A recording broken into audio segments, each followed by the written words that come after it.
eu tenho que começar a gravar, né? Então, voltando aqui, os coronavírus são um grande grupo de vírus. Microscopicamente, é a coroa que faz o nome deles.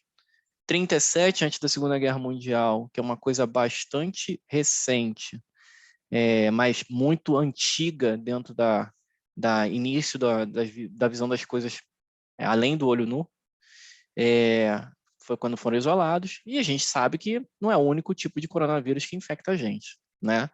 A gente conhece alguns coronavírus que fazem sintomas respiratórios e outros que fazem sintomas gastrointestinais. Tá? Então, pela OMS, qual é a população de risco para coronavírus? Né? Todo mundo acima de 60 anos, né? E pessoas com doenças pré-existentes. Aí aqui eu vou botar algumas doenças pré-existentes e aí a gente vai entender por que, por exemplo, Campo Grande, no atual momento, escolheu determinadas doenças pré-existentes para público-alvo para vacina, né? Doenças de alerta são hipertensão arterial, é um alerta relativo, diabetes é um alerta absoluto, cardiopatias, doenças pulmonares pré-existentes, neoplasias, transplantados e paciente em imunossupressão, né? Aí a gente tem que lembrar, não só existem várias doenças que são tratadas com imunomoduladores e imunossupressores, então é uma gama de doenças bem ampla. Apesar de ser de prevalência baixa, tem uma série de doenças aí. Conceito básico. Coronavírus é o grupo do vírus. Beleza, isso todo mundo já sabia. SARS-CoV-2, esse é o nome do vírus designado por conta da semelhança genética com o outro vírus que foi identificado, o SARS de 2003, que foi uma epidemia lá na Ásia, né? E a doença se chama Covid-19. Então, na hora que eu vou falar do vírus, eu falo do SARS-CoV-2. Se eu falar da doença, Covid. Ah, posso chamar o vírus de novo coronavírus? Pode. Também é uma nominação bastante aceitável. O coronavírus também, porque acabou virando... esse aí provavelmente vai ser o principal da família. Continuando. Vamos a conceitos epidemiológicos agora, né? A pandemia, vocês lembram do conceito de pandemia? Provavelmente sim, né? Porque a maioria de vocês saiu basicamente da graduação há pouco tempo. Espero que a epidemiologia, por favor, tenha sido razoável. Pandemia é um conceito dado ao quantitativo de doença em várias áreas do mundo, né? Então, é distribuição geográfica de doença. Não tem a ver com gravidade. Então, existe uma pandemia de HIV? Existe. Por mais que HIV seja tratável, controlável, a meia-vida de um paciente em uso de TARV é de 50 anos hoje. Então, é uma doença que vai constituir mais morbidade do que mortalidade, né? Mas mesmo assim, é uma pandemia. Então, o COVID ele não é classificado pandemia por conta de sua gravidade, né? Da síndrome respiratória aguda grave, e sim pela sua distribuição geográfica, né? Epidemia, por outro lado, é aquele outro conceito básico que a gente fala de comportamento da doença, onde a doença vai ter um número de casos superior ao esperado, à expectativa daquela região, daquela localidade de estudo. Então, é uma pandemia? Sim. É uma epidemia? Também. Para alguns países, pelo menos, ainda o é. Né? Resumindo, olha o mapinha de Covid que a gente tem. Né? Esse aqui é um mapa com mundo, com mais ou menos a questão da distribuição geográfica atual de prevalência. Né? Você vai ver que o Brasil virou o novo epicentro da doença no mundo, seguido de Índia e Estados Unidos, um grudadinho no outro. Até aí tudo bem? Deem um ok aí no chat. Beleza. Até agora eu não falei nenhuma novidade, né? Então, assim fica um pouco mais fácil. Fica até uma aula fácil de dormir, inclusive. Bom, qual o problema do COVID, né? ele, por ser uma infecção viral, ele é autolimitado, na maioria dos casos. Então, assim, vai ter paciente que vai ter um curso normal de doença respiratória, ou às vezes até uma doença com muito pouco sintoma, né? Alguns casos assintomáticos. Lembrando que se é uma doença que tem um amplo espectro na população, a gente vai encontrar uma variação muito grande, tanto de sintomas quanto de apresentação, né?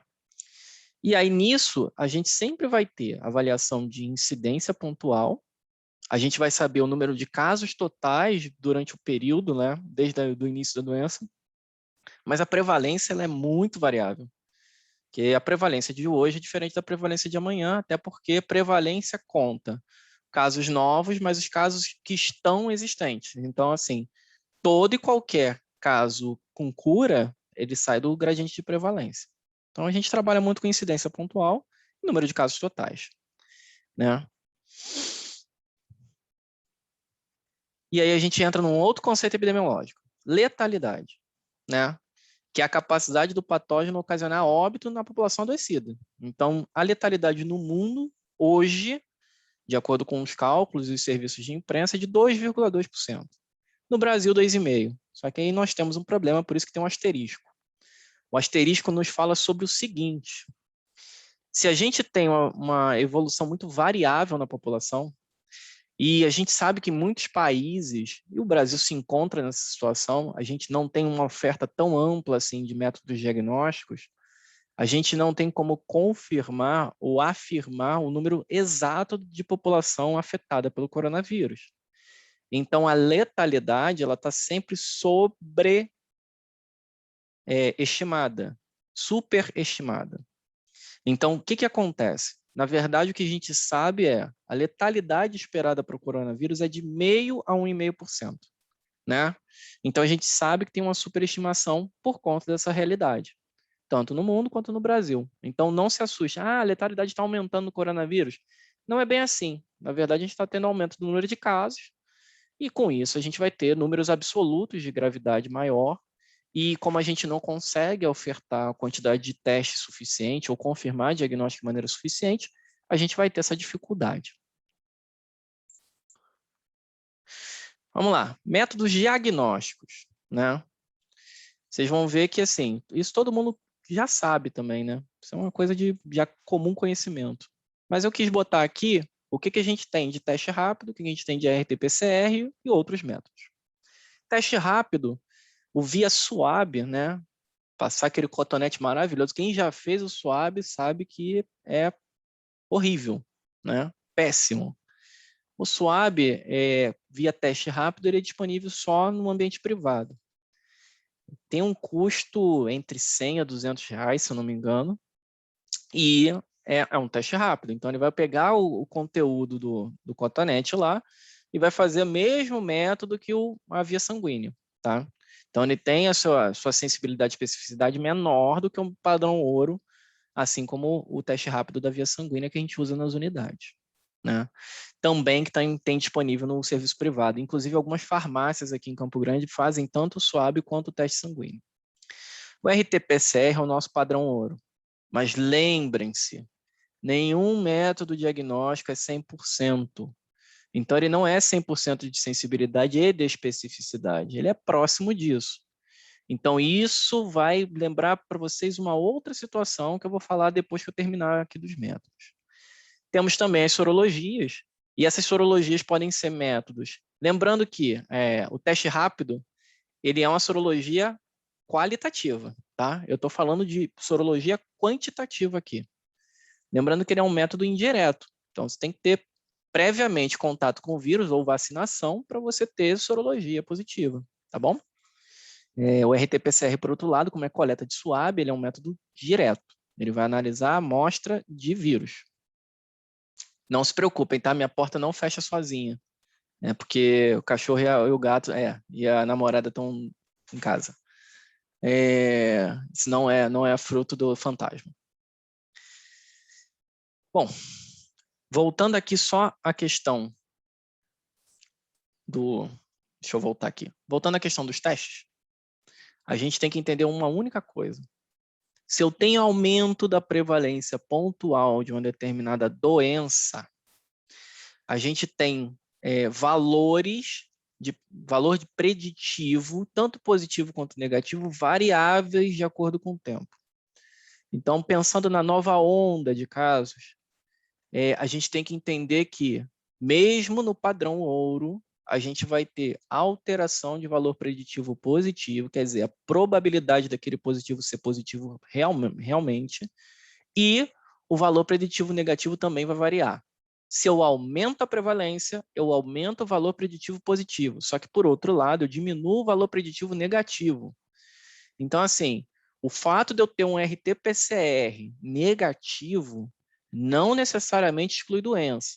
A gente sabe que existem normas técnicas e critérios de exclusão que trabalham em cima disso, mas epidemiologicamente falando, isso é um critério equivocado, tá bom?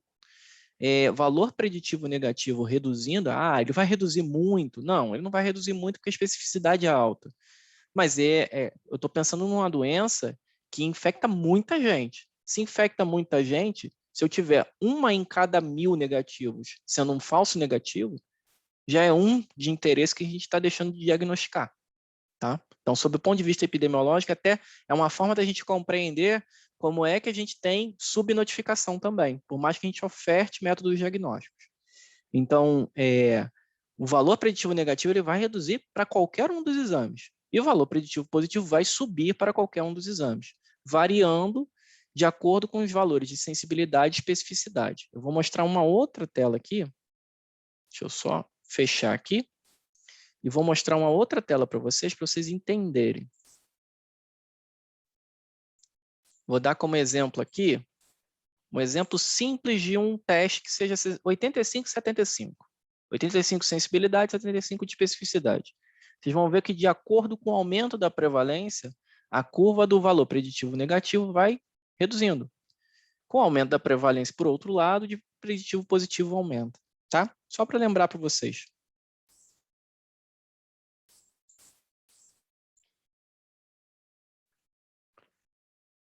Até aí ninguém dormiu não, né? Espero que não. É uma aula bem dinâmica, tá? Não gosto de aulas muito demoradas. Depois eu falo qual é a teoria sobre isso. Quem trabalha muito com epidemiologia acaba usando essa teoria. Esse quadro aqui que eu queria mostrar para vocês, né, tem a ver com tratamento, né? O que é o Sistema Nacional de Saúde americano e é a base do PubMed. Então, assim, eles acabam fazendo a inserção de outros estudos, né? Fala sobre tratamento.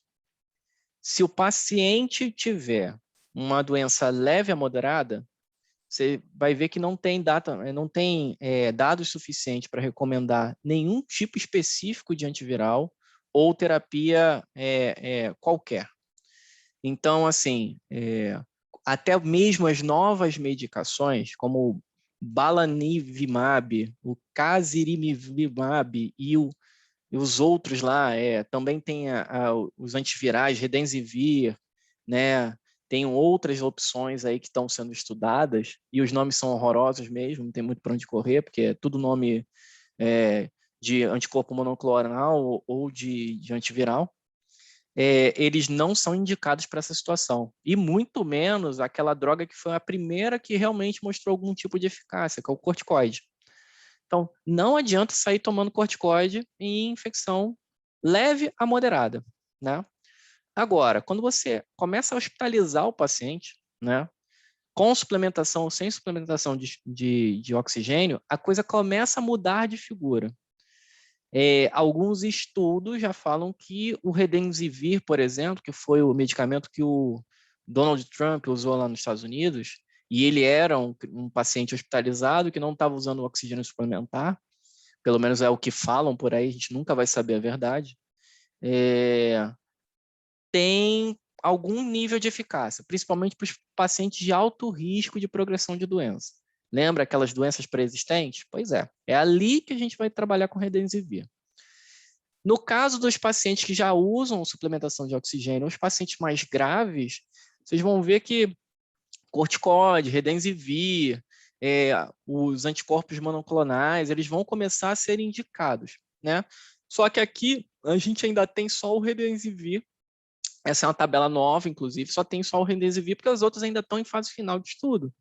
Mas já tem um nível de eficácia bem interessante. Inclusive, não sei se vocês estão acompanhando nas notícias, o spray nasal, não o que o Brasil foi lá ver, um outro spray nasal que está sendo desenvolvido, tem uma potencial eficácia em redução do número de vírus viáveis dentro do corpo da pessoa. Então, talvez seja uma opção terapêutica futura para leves a moderados, né? Ou até pacientes assintomáticos, pode ser até uma profilaxia mesmo.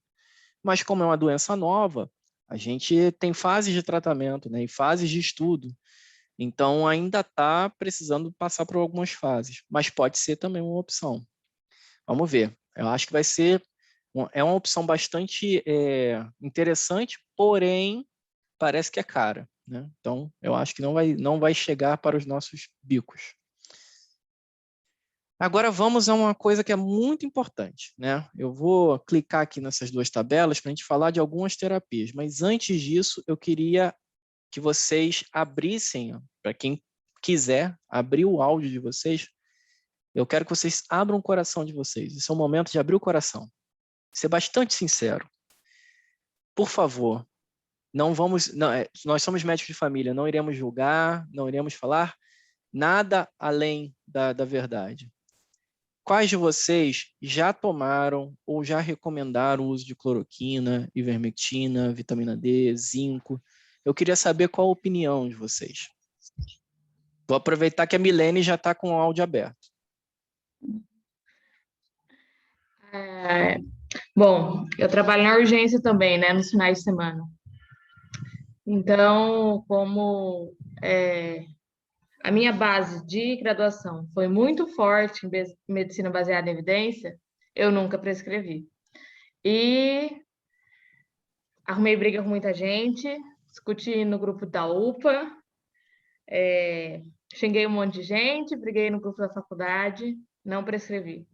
Porque eu acho que fazer alguma coisa, eu via que o tratamento que a maioria das pessoas que quiseram instituir, né, era aquele tratamento de desespero.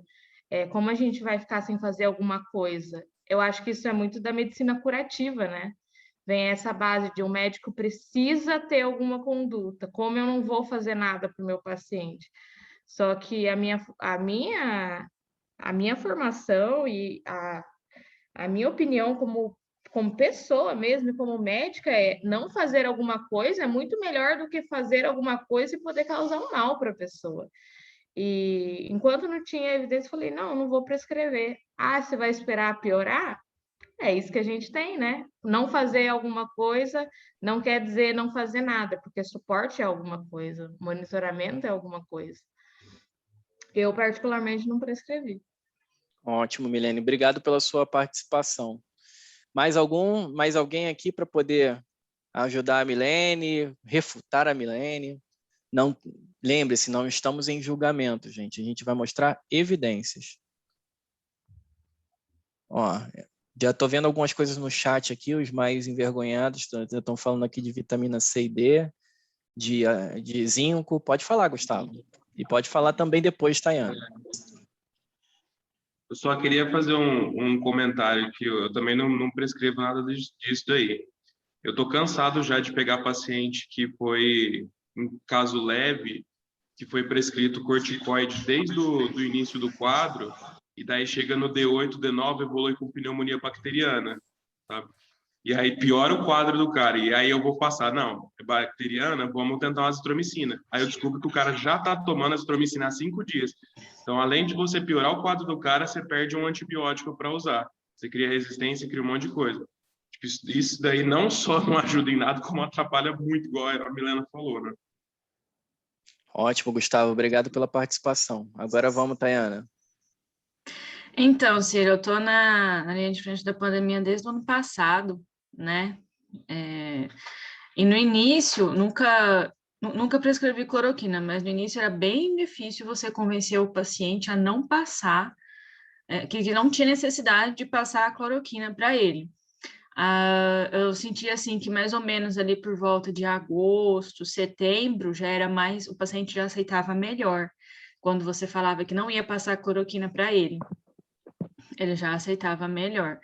Em relação às outras medicações, lá no início eu cheguei a passar ivermectina, acho que para umas 5 pessoas, eu acho. Só que aí eu já vi que não fazia efeito, parei também. Eu cheguei a tomar o Anita quando eu tive Covid, porque meu problema com Covid foi diarreia. Não foi falta de ar, não foi mal-estar, não foi nada, foi diarreia. Eu fiquei uma semana com diarreia. E nem o Anita também não resolveu a diarreia. Você resolveu sozinha a diarreia. Não resolveu também. Isso que o Gustavo falou é verdade. A gente pega muita gente no UPA começando a tomar corticoide ali no segundo, terceiro dia já. Aquele pulso de prednisona, 20 miligramas, 1 ou 2 vezes por dia, logo no início. Aí quando chega ali no 7º dia, que é quando você observa que a pessoa entra na fase inflamatória da doença e ela começa a piorar, você já não tem mais muito o que fazer para ela, porque ela já tomou azitromicina, já tomou corticoide, aí você fica meio que de mãos atadas, você já não consegue mais muito ajudar ela, lá no 7º, 8º dia dela, quando ela começa a piorar. Ótimo, Tayana, obrigado pela participação. Então, bom, eu acho que não tem mais ninguém com o microfone aberto. Tivemos 2 contribuições aqui via chat. Posso falar de novo, Ciro? Pode, com certeza. Então, é isso que quem que falou? O Gustavo. Gustavo. Falou? Sim, tá todo mundo cansado. Eu, particularmente, estou exausta.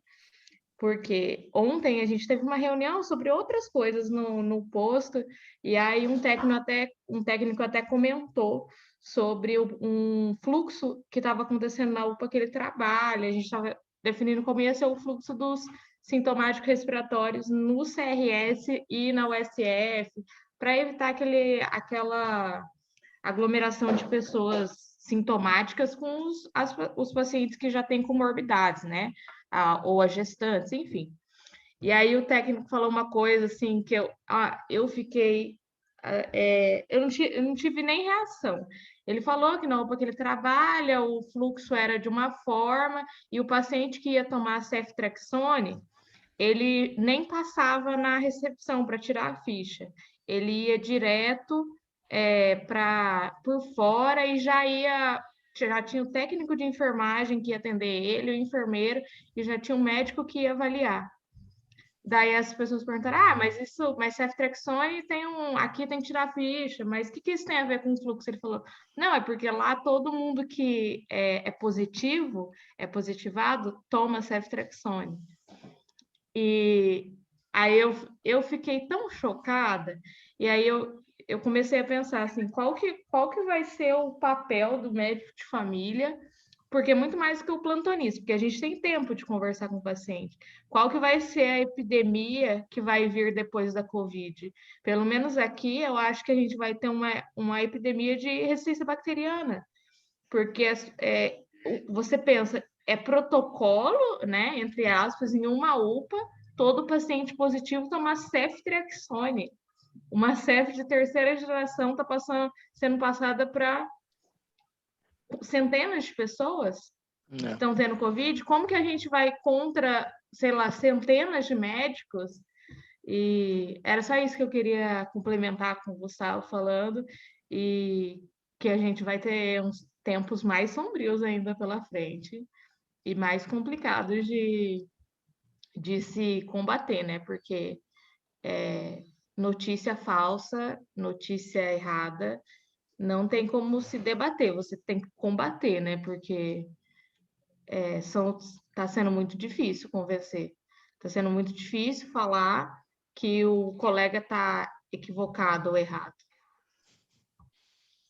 O Gustavo até acabou de botar aqui que o cura Covid e meningite numa vez só. Uhum. Tayana, sua vez. Brilha, estrelinha. Então, eu queria falar de novo agora da última moda que eu já peguei algumas vezes assim, que é a tal da inalação com cloroquina, hidroxicloroquina. Já vi, acho que 2 prescrições de inalação com cloroquina e hidroxicloroquina. E xarelto, uso do xarelto. Já peguei gente que foi orientada a tomar xarelto por telefone. Pessoa ali do não sei aonde e falaram para ela tomar orientaram ela a tomar xarelto via telefone. Aí ela depois chegou lá no UPA com um quadro de sangramento interno, ninguém sabia aonde, após o uso de xarelto. É bem complicado também para a gente, meio que não saber. Bem complicado mesmo. Da última moda agora da inalação com cloroquina, hidroxicloroquina e xarelto, assim, uso indiscriminado de xarelto. Pois é. Eu nem abordei xarelto, né? Justamente por uma questão simples. O uso de anticoagulação, ele está definido muito especificamente para pacientes graves, com eventos já de coagulação decorrentes da tempestade de citocina.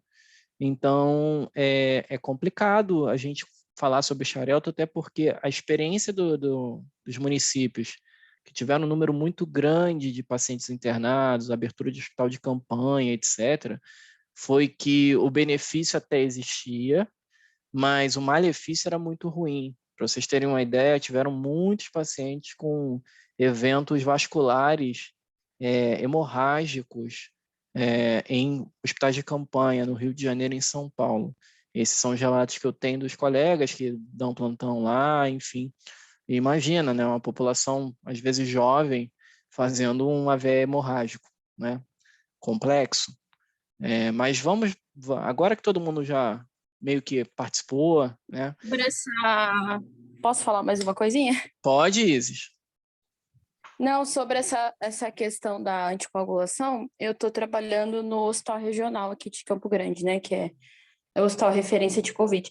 E a gente tem um protocolo todo paciente entra com anticoagulação profilática, né? 40 de enoxa, e a gente ajusta depois a dose conforme dedímero. E a gente vê os dedímeros, assim, maior do que 50 mil, 20 mil, umas coisas muito altas, sabe? E aí, esses pacientes, quando a gente ajusta conforme o protocolo, que é 1 miligrama quilo de 12 em 12, esses pacientes sangram, sabe? Tipo, tô vendo muito paciente fazer melena por causa da anticoagulação. E aí você fica assim, entre a cruz e a espada, né? A maioria das pessoas acabam passando uma dose um pouco menor, às vezes 1 miligrama quilo dia, sabe? Mas está tendo muito caso de sangramento, bastante. Esse é o famoso caso, né? Que a gente pode até abordar depois, uma questão mais epidemiológica, de a gente tratar exame, né? Dedímero é um marcador muito importante para eventos de coagulação, beleza, para trombose, etc. Mas o dedímero, a gente tem uma mensuração de qual é a razão de chances de um dedímero alterado ocasionar ou ser um preditor de um evento trombótico. Se a gente não tem acesso a esse tipo de informação, fica muito na medicina curativa, né, como a Milene falou, a questão do uso da enoxaparina, mas muitos hospitais usam justamente porque o perfil de internação de um paciente grave de COVID é um perfil de internação longo, né? No início da pandemia, por exemplo, o tempo médio de internação em CTI de pacientes que se recuperavam era de 15 dias. Esse é o tempo médio 2 vezes maior do que o tempo médio de um paciente CTI normal.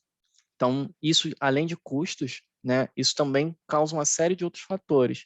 Então, a chance de eventos trombóticos por si só já aumenta, né? Nem se fala por conta da questão do decorrer da doença também. Então, tem muito protocolo de enoxaparina, mas a gente sempre tem que entender que, assim, a gente não tem acesso à razão de chances do evento trombótico ocorrer uma vez que o dedímero aumentou durante o curso da doença. A gente pode chegar a um futuro onde a gente vai descobrir que, sei lá, o dedímero é um evento extra, onde pouquíssimas pessoas fazem evento trombótico se forem portadores de Covid, né? A gente tem uma doença muito jovem, né? Muito jovem de estudo. Então, a gente sabe que esses erros irão acontecer, mas são erros aceitáveis, tá? Vamos aqui a tabela. O Fábio também quer falar, Fábio?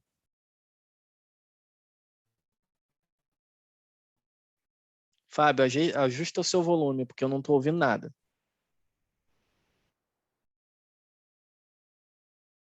Alguém está ouvindo o Fábio?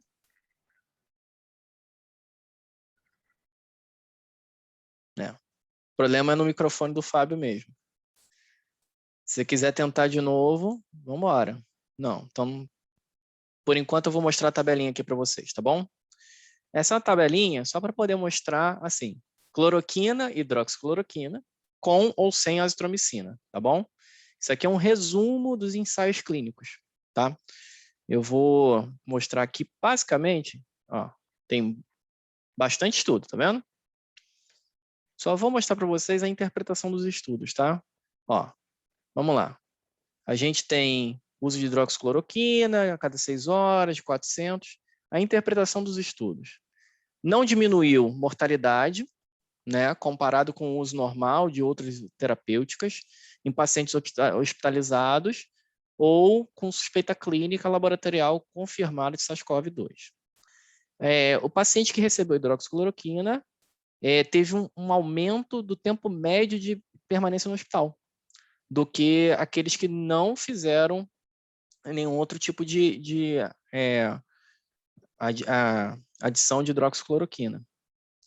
No segundo estudo, a gente começa a ter um N até um pouco melhor. O N aqui foi 11.197, tá? Aqui começa 667, a gente começa a ter Ns menores, na verdade. São estudos mais restritivos. Mas aqui, ó, no segundo estudo de 667, nem a hidroxicloroquina, nem a hidroxicloroquina com azitromicina melhorou o desfecho da doença, tá? No 15º dia, tá? Mesmo com randomização, etc. Então, quer dizer, a gente vai chegando à conclusão de que os pacientes que melhoram com esse tipo de terapêutica são os pacientes que melhorariam com mel, melhorariam com pagelança, melhorariam com chá de ervas, que é o normal de uma infecção viral, né? Elas são autolimitadas, lembra que eu falei logo no início. No N de 150, sem diferença estatística de melhora do painel viral, né, desses pacientes, no uso de hidroxicloroquina ou uso só sintomáticos. 81 de N, já vai diminuindo, né?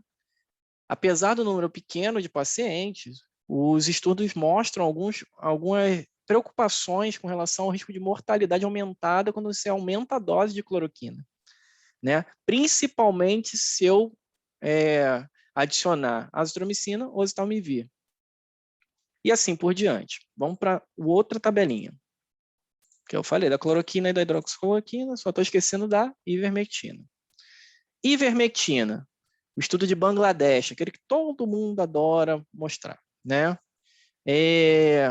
Mostrou uma melhora do painel viral do que o placebo em 5 dias, né? Mas não tem uma resolução de sintomas mais rápido. Então, os sintomas, o curso de sintomas é igual, né? Então, assim, a gente não sabe, a gente pode ter um viés grande nesse estudo e a gente não consegue afirmar que esse estudo realmente evidencia que a melhora do painel viral é realmente eficaz com ivermectina. Outro estudo do Paquistão com 50. Lembrando, gente, a gente está falando de uma pandemia, de uma coisa que tem muita gente infectada. Você bota um N de 72, um N de 50, a gente não tem muita validade externa para o estudo. O estudo pode ter uma validade interna maravilhosa, mas ele pode não ser reprodutível para outras realidades. Isso vai depender como é que a gente mente em estatística. A gente seleciona um grupo que favorece o meu estudo. Ponto. Quanto menor o N, mais fácil eu consigo manipular. Quanto maior o N, mais difícil. Se randomizar, pior ainda. Então, por isso que os estudos randomizados, duplos cegos, são os padrões ouro, tá? Nesse aqui, que apesar de ser um N de 50, ele fala que assim, ó, não teve nenhuma diferença em resolução de sintomas, né? Outro N baixo também, 116. Esse aqui não foi nem publicado ainda. Ele fala que a ivermectina com doxiciclina... Doxiciclina? Deixa eu ver. Desculpa, gente. Agora eu vou ter que olhar de novo.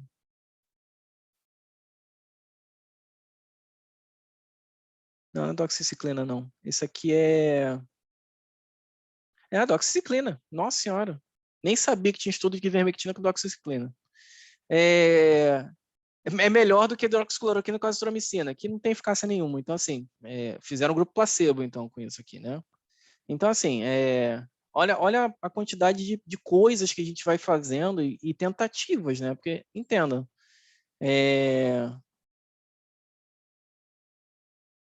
sim, é isso, Milênia. Tem estudos que você, para manipular, você exclui quem está indo mal. Simples. Você faz critério de exclusão. A gente tem um livro chamado Como Mentir em Estatísticas, que é muito bom sobre isso, né? E aí você vai ver, o estudo da Espanha, até tem site falando, estudo da Espanha, coisa e tal. Cara, quando você reacessa o estudo, ele descobre que não tem diferença estatística, entende? E assim, 24 de N, né? Então, assim, você vê que os N são muito poucos, né? São muito ruins, na verdade, são estudos de baixa qualidade. Então, assim, pode ser que a ivermectina, que já em laboratório foi comprovado uma eficácia antiviral, possa ser um método de tratamento? Pode ser, isso, o futuro só a Deus pertence.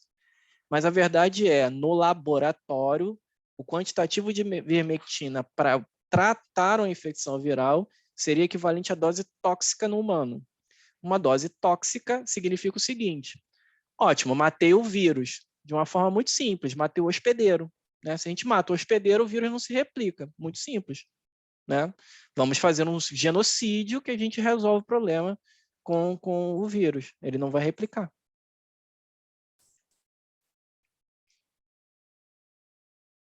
Então, assim, esse aqui, ele fala que é multicêntrico, randomizado, ION, 45. Né, multicêntrico, ele chega, sei lá, na minha casa, vai na casa do vizinho, vai no segundo bloco ali do condomínio e aí faz o tratamento, né? E aí você vai olhando que, assim, cara, ele faz uma concentração dependente para a resposta virológica, então, assim, ele começa a usar doses maiores de ivermectina, né? E ele fala que tem pequenas toxicidades. Pequena toxicidade, a gente já tem casos relatados em São Paulo de simplesmente os pacientes entrarem na fila de transplante hepático ou entrarem em processo de falência hepática, tanto em uso de ivermectina quanto em uso de hidroxicloroquina e cloroquina, que são medicações como a cloroquina e a hidroxicloroquina antigas, de alta segurança, mas as pessoas estão usando diariamente, estão usando doses acumuladas muito grandes, né? E doses combinadas muito grandes. Lembrar que toda vez que você associa duas drogas, você vai ter interação entre as mesmas. Existe estudo de interação entre as drogas? Não, porque são drogas de objetivo totalmente diferentes. Então, é muito raro você conseguir bater o martelo com relação à interação medicamentosa nesse caso, né? Inclusive, depois eu até falo sobre um site sobre isso. Beleza, gente? Vocês entenderam? Todas essas informações aqui foram tiradas da Agência de Saúde americana, que concentra os estudos mundiais. PubMed é do mesmo domínio, para vocês terem uma ideia. Então, o que cabe para as nossas UBSs? A gente tem que identificar quem são os casos de síndrome gripal na recepção. A gente tem que fazer um fluxo direitinho para que esse paciente não entre em contato com os outros pacientes saudáveis, para evitar o contágio dos pacientes e especialmente o contágio dos profissionais que não estão destacados para aquele atendimento. O uso de EPI adequado, né? Estratificar a gravidade. Caso leve ou moderado, vai fazer o manejo clínico, vai recomendar o isolamento domiciliar, vai falar a respeito dos contactantes, porque isso tudo está no monitoramento do COVID, né? A gente tem que saber disso. Nossa, Rose, espera aí. Dutasterida, nossa senhora. Nossa senhora, 6 medicações, ótimo, né? Assim, entrou no conceito da polifarmácia, né? Polifarmácia, para que vocês saibam, se eu não me engano, agora não vou ter certeza, mas é o uso de 4 ou mais medicações, ou 3 ou mais. E se você for olhar, a maioria dos idosos são polifarmácia, né? E aí a gente tem que começar num outro pensamento que fala a respeito da prevenção quaternária, que é o número mínimo de medicações para fazer o máximo de efeito, né? Enfim. A gente tem que, voltando aqui, né? A gente vai fazer o isolamento domiciliar, vai anotar os contactantes e a gente vai encaminhar para serviço de referência em caso de pacientes com fatores de risco. São pacientes que precisam de um suporte melhor. Em casos graves, a gente tem que estabilizar e encaminhar o serviço de urgência. Então, assim, eu fui a algumas unidades, eu já vi isso e já notifiquei a Secretaria de Saúde, mas preciso que vocês, junto com os preceptores, vejam a maleta de emergência de vocês. A gente sabe que o kit de intubação, de medicação de intubação, está em falta no Brasil, está sendo resolvido isso. Mas, por hora, eu não posso ter uma máscara que gera aerossol dentro da unidade. Tem uma unidade, por exemplo, que só tem máscara Venturi. Não dá. A gente tem máscara reinalante na secretaria. A gente tem que fazer esse pedido, né? Então, a gente tem que fomentar, nós somos unidade de escola, fomentar esse tipo de questionamento, tá? Não precisa bater panela, não precisa correr, fazer faixa, gritar na frente do prefeito, mas a gente precisa notificar às instituições competentes a necessidade desse tipo de material, tá?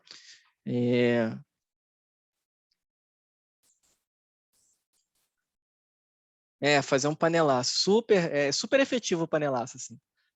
Para quem tem intolerância a volumes altos de som, panelaço é maravilhoso, assim. Vontade que você tem de gastar o réu primário, inclusive. Vamos diretamente à doença. O que é comum no coronavírus, nesse SARS-CoV-2, no novo coronavírus? A gente sabe que os sintomas mais comuns são febre, que é uma febre que não é tão alta, né? 37,8, 38, tosse seca e cansaço, aquela astenia, aquele mal-estar típico de uma síndrome gripal. O que é menos comum? Aí a gente vai começar. Mialgia, astenia um pouco mais importante, uma dor de garganta, né? Uma diarreia, conjuntivite, cefaleia. E aí a gente entra a algum sintoma que é menos comum, mas é muito preditor de doença. Anosmia, hiposmia ou ageusia. Ageusia é perda de paladar, tá, gente? Lembre-se, pegadinha do malandro. Um nariz entupido pode dar ageusia, tá, gente? Então, assim, uma congestão nasal pode diminuir a sensação de paladar. Quem já teve qualquer tipo de gripe sabe disso. Parece que está comendo isopor, né? Então, orientar a limpeza do nariz, né? Em caso suspeito também, às vezes, é importante, né? Não esqueçam disso, né? Erupção cutânea, assim, vi muito pouco caso. Talvez a Isis, com um pouco mais de experiência dentro do regional, deva ter visto mais. Mas ano passado, a gente teve um sistema de plantão de atendimento de paciente COVID, lá no Parque Ayrton Senna, onde tem o drive de vacinação, e a gente viu poucos casos, poucas pessoas com esse tipo de sintoma. Sintoma grave, né? Aí a gente tem que lembrar de duas coisas. Uma, dos pacientes que têm um efeito mais moderado, tendendo a grave, a maioria desses pacientes vão ter aquela tomografia em padrão de vidro fosco, né? Só que a tomografia que só tem o padrão de vidro fosco, ele responde bem à terapia de suporte de oxigênio. Por isso que vão ter alguns pacientes em CTI, outros pacientes em enfermaria, usando um catéter, às vezes um catéter de alto fluxo, ou uma máscara reinalante. O paciente mais grave é justamente o paciente que, além do vidro fosco, tem alguma lesão.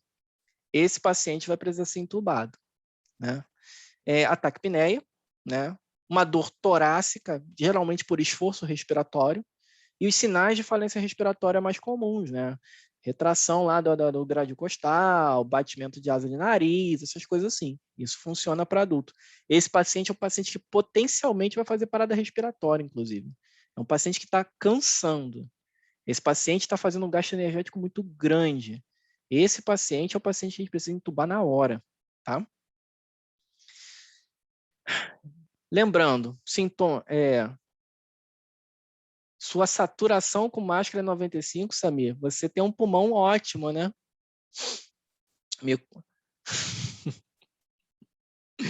Mas lembrem-se, olha só, brincadeiras à parte. Catéter normal, ele vai fornecer, no melhor dos cenários, 45% a 50% de oxigênio. Máscara não reinalante, ela chega a 80%, mas o catéter de alto fluxo é que vai fornecer próximo a 100% de oxigênio. Tá? É a única terapia que realmente chega próximo de 100%. Essa é uma terapia hospitalar. Não sei se vocês já viram um catéter de alto fluxo, é tipo um snorkel. Bota no... Opa, alguém... Bom, Senhor Jesus aí ligou o áudio, mas depois desligou. Se Eu arrependeu. derrubei o celular. Ah, tá. Tá ótimo. Não, tudo bem. E lembrando o seguinte, né? Sintomas aparecem com 5, 6 dias e do 5º ao 10º dia é o momento mais importante, é o momento que o paciente vai virar a chave. Se ele vai ser leve, se ele vai ser moderado ou grave. É o momento da tempestade de citocina, que é aquele momento que evidencia realmente o uso do corticoide nesses pacientes, né? Então, esse paciente ele tem que ser observado, e observado fazendo vigilância ativa mesmo, né? E lembrar que, quanto mais a gente vacina idoso, mais jovem vai ser o perfil de paciente grave. É isso que está sendo vivenciado, inclusive. E em Campo Grande? Em Campo Grande, a gente tem a seguinte situação. Deixa eu abrir aqui o boletim. Vamos chorar juntos. Esse boletim é o boletim de ontem. Então, vamos falar sobre o boletim de ontem, dia 31. Total de Campo Grande cidade são 326.154 notificados. Lembrando que notificação a gente dá em casos de suspeita. Tá? Teve 237 mil descartados, então a gente entra em 85 mil confirmados da doença. 51 mil por RT-PCR e quase 30 mil por teste rápido.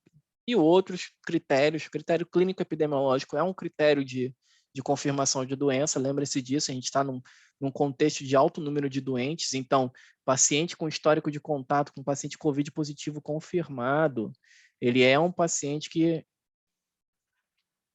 não está aparecendo no boletim? Sério? Deixa eu fazer o seguinte, deixa eu colocar ele de novo, que aí vai. Pronto, agora deve ter aparecido. Pronto, agora foi, né? Então, pacientes com outros critérios aqui são os pacientes confirmados clínico-epidemiologicamente, que continua sendo o critério de confirmação, tá bom?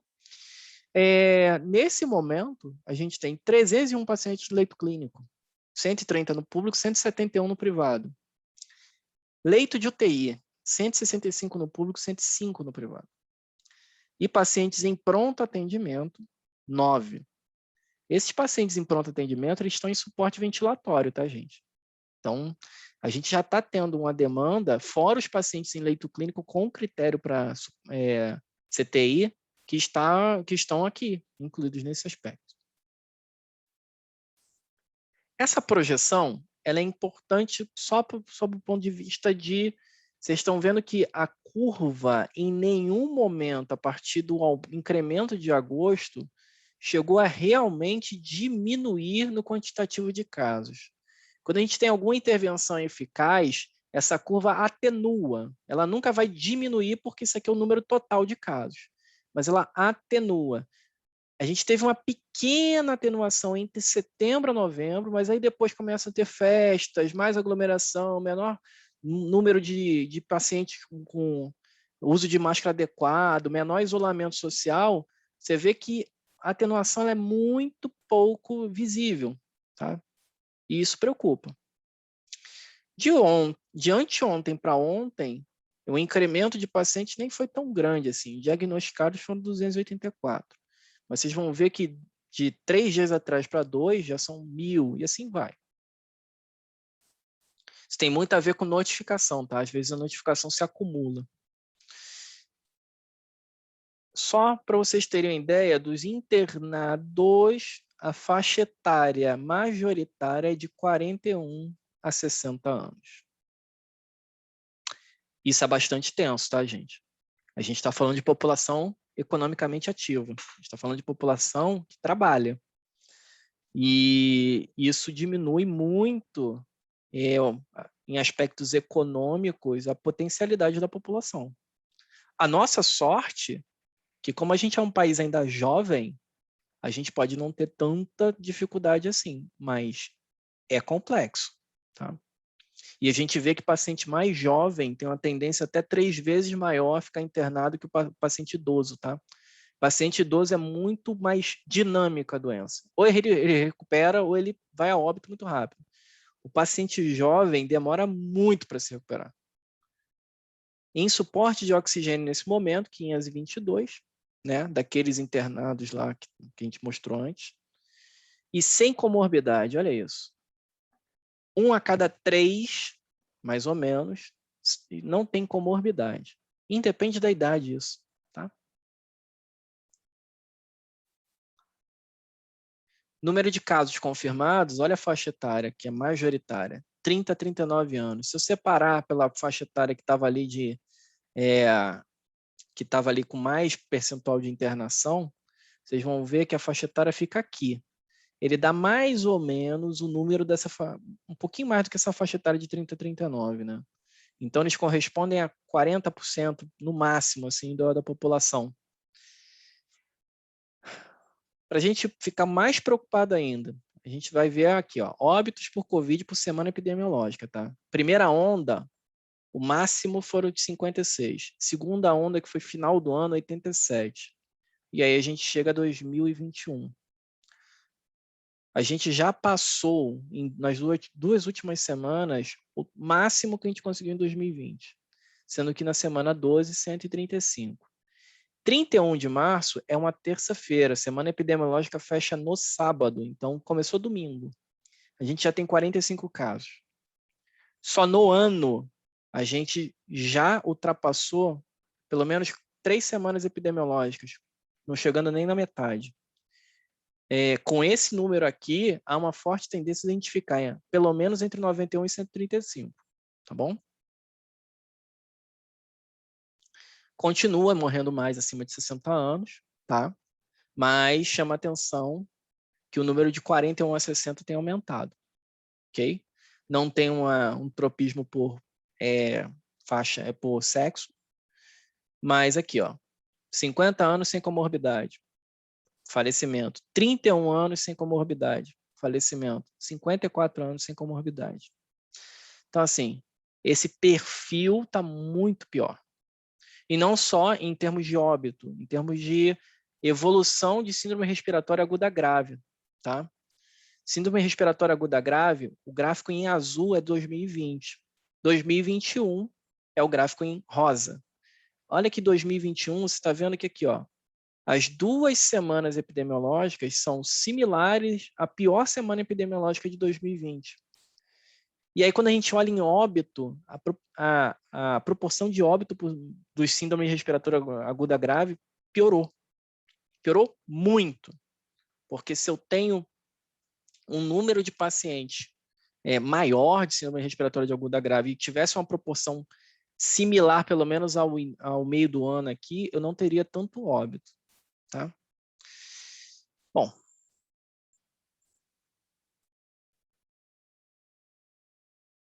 Deixa eu só voltar para a apresentação.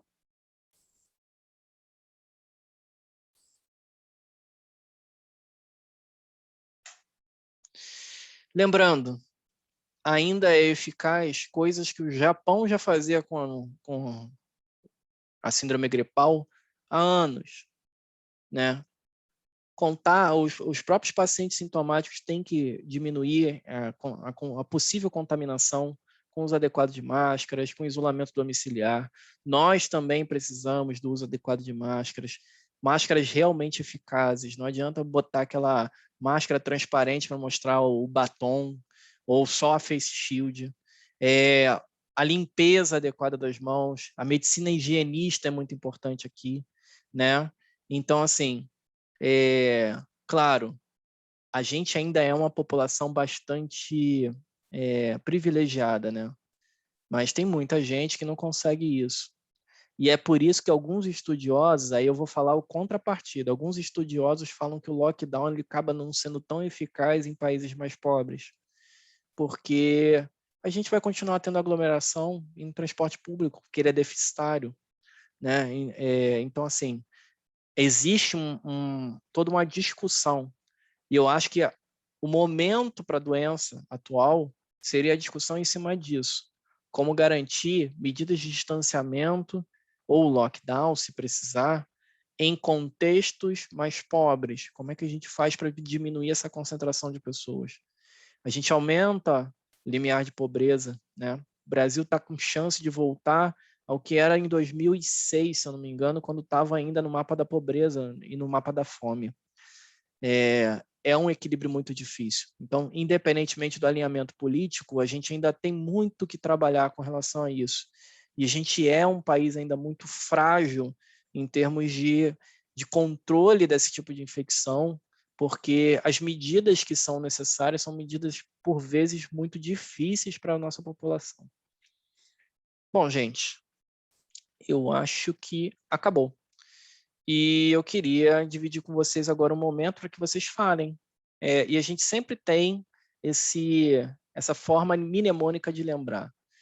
Que bom, o que foi bom na aula, que pena, o que poderia ter sido abordado na aula, ou o que a gente poderia ter discutido, o que não aconteceu e que tal. Antes disso, não esqueci da vitamina C e vitamina D, tá, gente? Nem do zinco. Vitamina C, isso é um estudo que não tem grandes evidências científicas, muito antigo, quase secular, sobre o uso de vitamina C e síndromes respiratórias. Não tem nenhum nível de evidência que suporte o uso ou a proscrição da vitamina C em quadros respiratórios. Isto é, ninguém até hoje provou que isso é eficaz. Então, vitamina C, mel, pagelança ou chazinho funciona da mesma forma. Vitamina D. O que se tem de trabalhos em cima da vitamina D hoje é que talvez o limiar de vitamina D para países tropicais como o nosso tem que ser revisto. E baixas doses de vitamina D e Covid ainda não tem uma evidência sobre melhor ou não.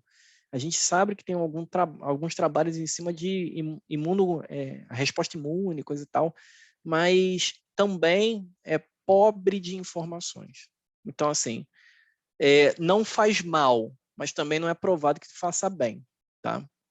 E aí a gente tem que lembrar que dentro da nossa medicina baseada em evidências, como a Milene sabiamente falou, às vezes não fazer nada é melhor do que fazer alguma coisa não provada. Com relação ao zinco, o zinco ele tem eficácia comprovada, inclusive a Sociedade Brasileira de Pediatria trabalha em cima disso, em eventos diarreicos. Nem todo paciente com Covid vai desenvolver diarreia, é um sintoma menos comum. Nessa nova variante brasileira até está sendo um pouco mais comum, mas continua sendo pouco provável, né? Então, usar zinco para uma população geral com síndrome respiratória talvez não seja o melhor caminho, mas individualizar talvez seja uma opção. Então, a gente tem que trabalhar em cima disso. Lembrem-se, a gente não está formando vocês para serem protocolares, para seguir fluxos. Se fosse assim, eu formava um monte de macaco da NASA, né? Macaco da NASA, a gente vai fazendo por linguagem de sinais, ele vai seguir o protocolo. Então, bota um robô para poder dar conta disso. Nós somos médicos de família, nós vamos usar a medicina baseada em evidência ao nosso favor, a gente vai fazer sempre um critério criterioso a avaliação das informações, a gente vai individualizar o cuidado, a gente vai transportar isso para o paciente e a gente vai fazer o paciente parte ativa desse cuidado. Então, assim, não vamos recriminar, né? Mas também vamos nos apoiar naquilo que tem de evidência com relação ao uso das medicações. Ok? Agora eu gostaria que todo mundo falasse, porque eu já falei pra caramba e a aula já passou até de 1 hora.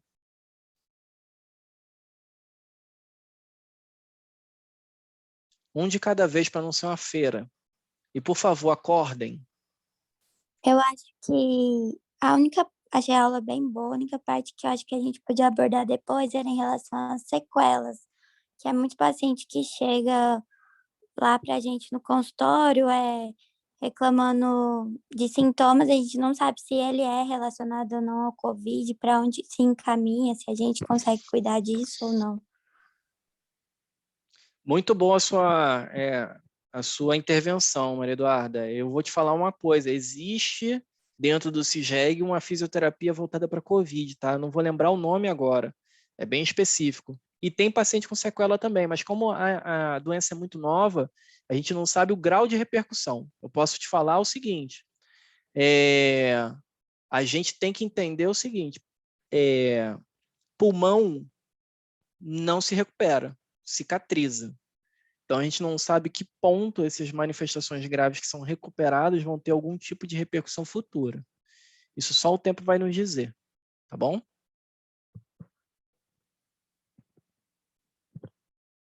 Isso, reabilitação pós-Covid da APAE. Muito obrigado, Gustavo. Obrigado pela lembrança.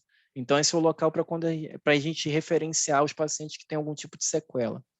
Lembrando, anosmia, hiposmia, ageusia, inclusive é até fonte de estudo. O primeiro caso do Brasil confirmado, até hoje, não melhorou. Aí continua tendo anosmia, tá ok? Isso, reabilitação múltiplas deficiências e tem reabilitação pós-Covid, é isso mesmo. Quem mais? Quem mais vai se habilitar a falar? Por favor, gente, vocês estão muito envergonhados.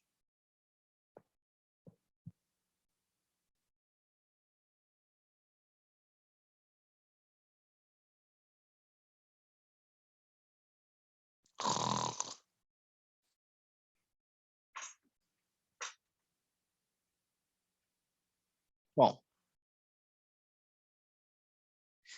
esse é o problema, né? Essa reabilitação pós-Covid não pega os pacientes com anosmia, hiposmia, ageusia. Eles estão pegando os pacientes com sequelas respiratórias ou neurológicas, exatamente. Isso é complicado, né? Porque a gente sabe que existem outras sequelas ali. Ah, mas são sequelas de menor morbidade. Pô, gente, desculpa. Eu não sei se eu conseguiria... Eu adoro cozinhar. Eu não sei se eu conseguiria conviver sem saber o cheiro das coisas, né?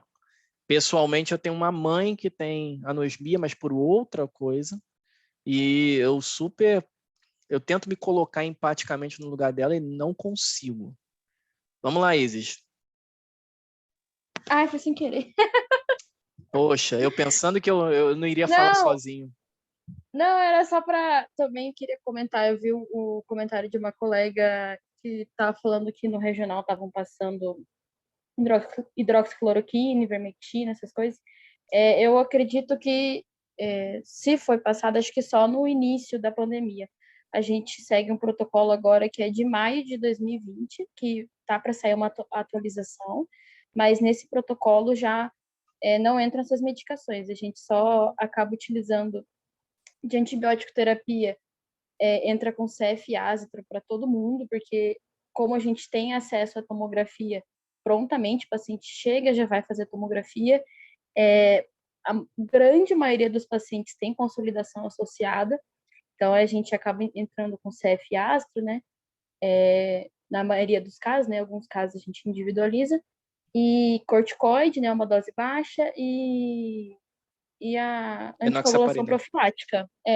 Esse é o que a gente acaba fazendo lá de protocolo, assim, né?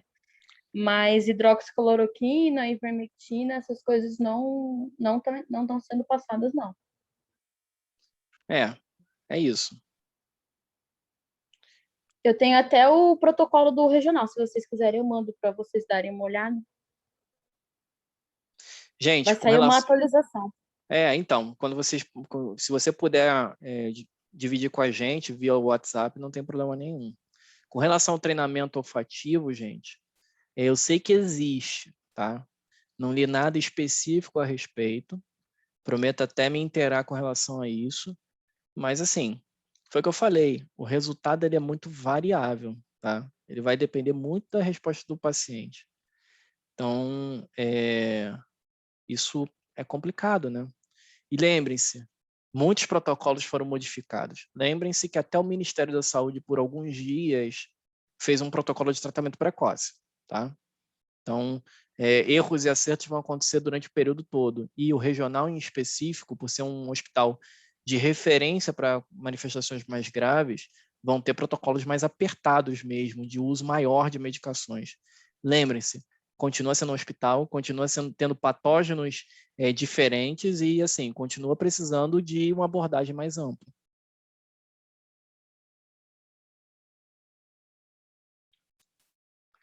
Vamos lá, gente. Ninguém mais vai falar que bom, que pena e que tal, é isso mesmo?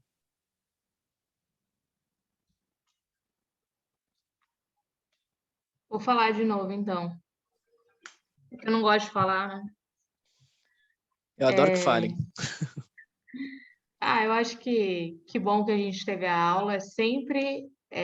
A gente está num período. Eu adorei o título da aula porque está sendo meu mantra desde o ano passado. A gente está precisando falar o óbvio cada vez mais, né? Que bom que a gente continua insistindo em falar o óbvio e insistindo em defender a evidência científica, né? Que pena que a gente ainda vê Acho que não teve nenhuma pena da aula, mas que pena que a gente ainda vê, como você disse, Ciro, o Ministério da Saúde acabou adotando o tratamento precoce, mas que pena que a gente vê o presidente do Conselho Federal de Medicina tendo um posicionamento que se anula, que fica em cima do muro em relação a uma medicação que não tem evidência benéfica e ainda tem coragem de falar que essa medicação não causa nenhum dano, né? Eu acho que uma fala extremamente problemática, a fala dele. E eu acho que tal da gente discutir em próxima aula a reabilitação desses pacientes, quais seriam as alternativas da gente fazer, não só nesse ambulatório, mas o que a gente tem de alternativa na unidade de saúde da família, em parceria com o NASF, para reabilitar esse paciente, para fazer a prevenção terciária dele, como que vai... Eu estou vendo muito paciente com sequela motora, paresia de membro inferior, como que a gente vai abordar esse paciente junto com a físio, para reabilitar ele aos poucos. E com a psicologia também, que os pacientes ficam bem deprimidos depois da internação, né? É isso. Bom, ótima contribuição, Milene. Eu até redireciono para vocês. Que tal, já que a gente tem NASF totalmente variados nas unidades, discutir a respeito de sequelas dentro das sessões clínicas? Já que a gente fez esse en passant por Covid, a gente nunca vai esgotar um tema dentro de uma aula, mas a gente usar isso como base para poder fazer uma discussão mais ampla nas sessões clínicas. Convido vocês a fazer isso, a buscar esse tema dentro das sessões clínicas.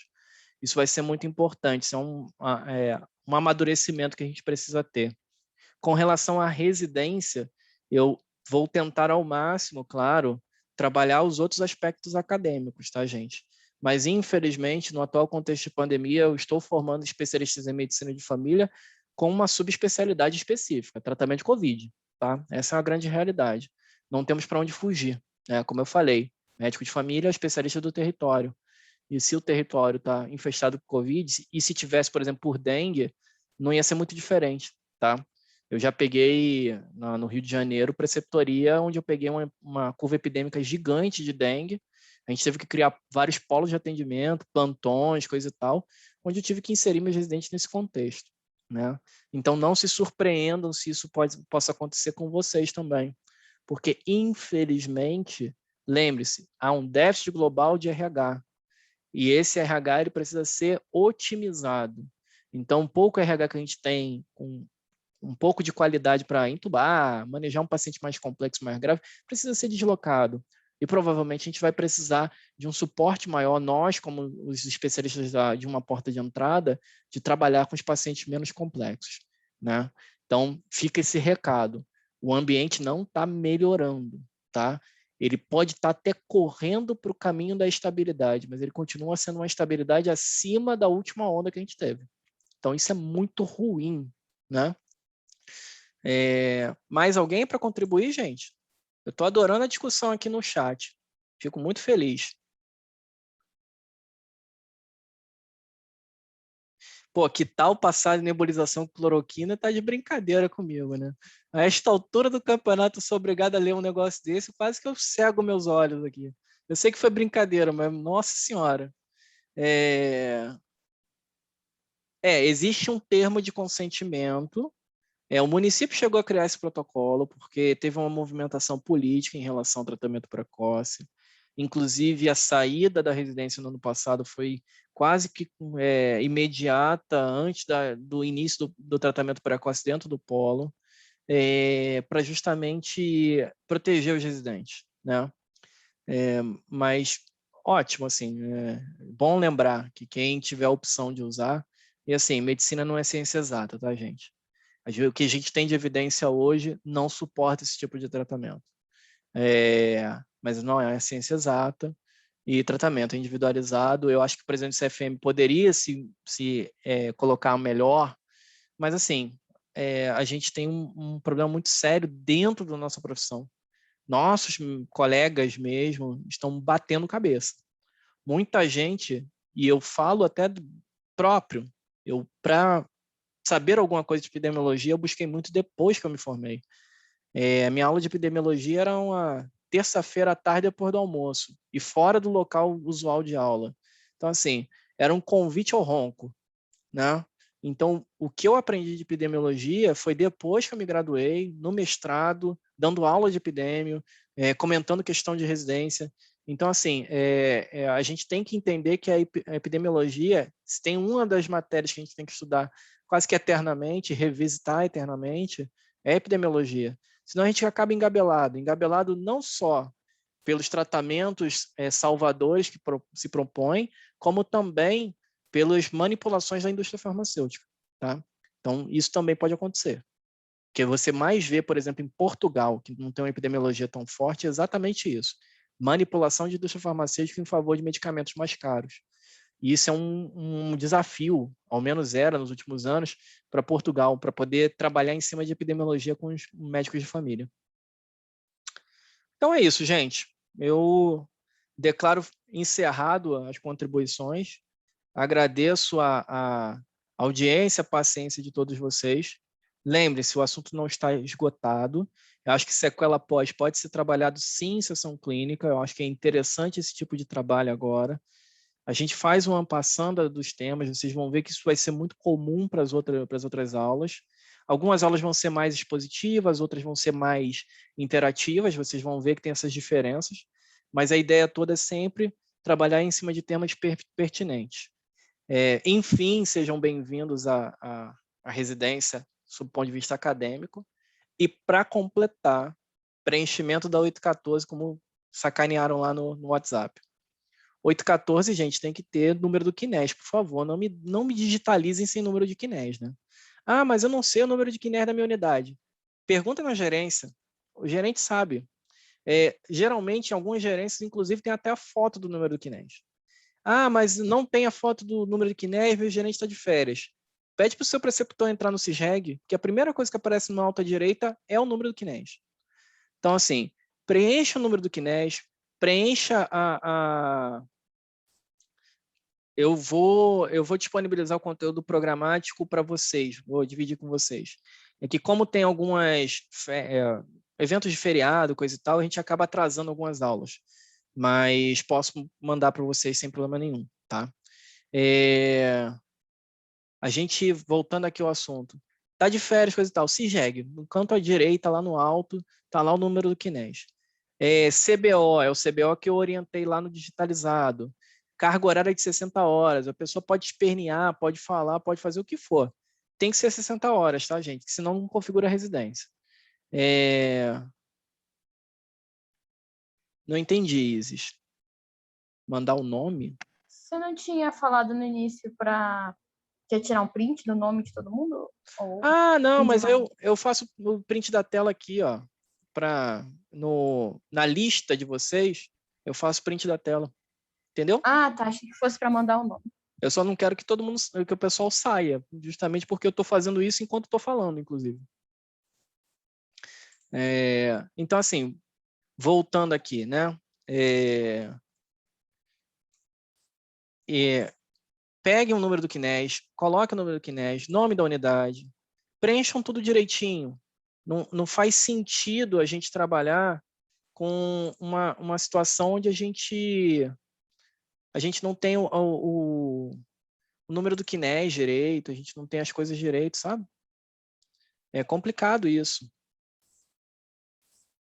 Bom, deixa eu só terminar de printar aqui a tela.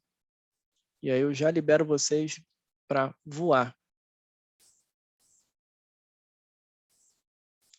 Só um segundo, gente. Porque isso aqui eu ainda sou um pouco excluído digital. Afinal de contas, pode não parecer, mas eu tenho quase 40 anos de idade. Então, de vez em quando eu apanho da tecnologia, tá? Só de vez em quando. Pronto. Então, eu estou fazendo aquele famoso print screen, abre o Paint e salva, né? Então, é o clássico.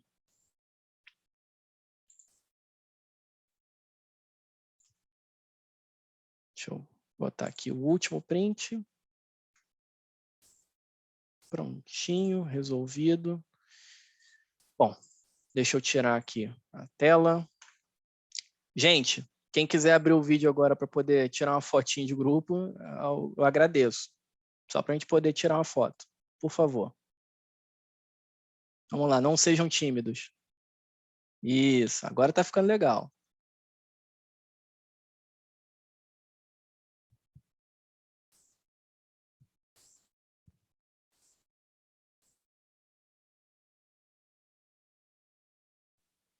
Deixa eu só fechar aqui. Pronto. Ó, Avisa para a gente sorrir, então. Então tá bom. Estou esperando o pessoal abrir o vídeo. Tá ótimo. Bom, todo mundo com o vídeo aberto, todo mundo sorrindo.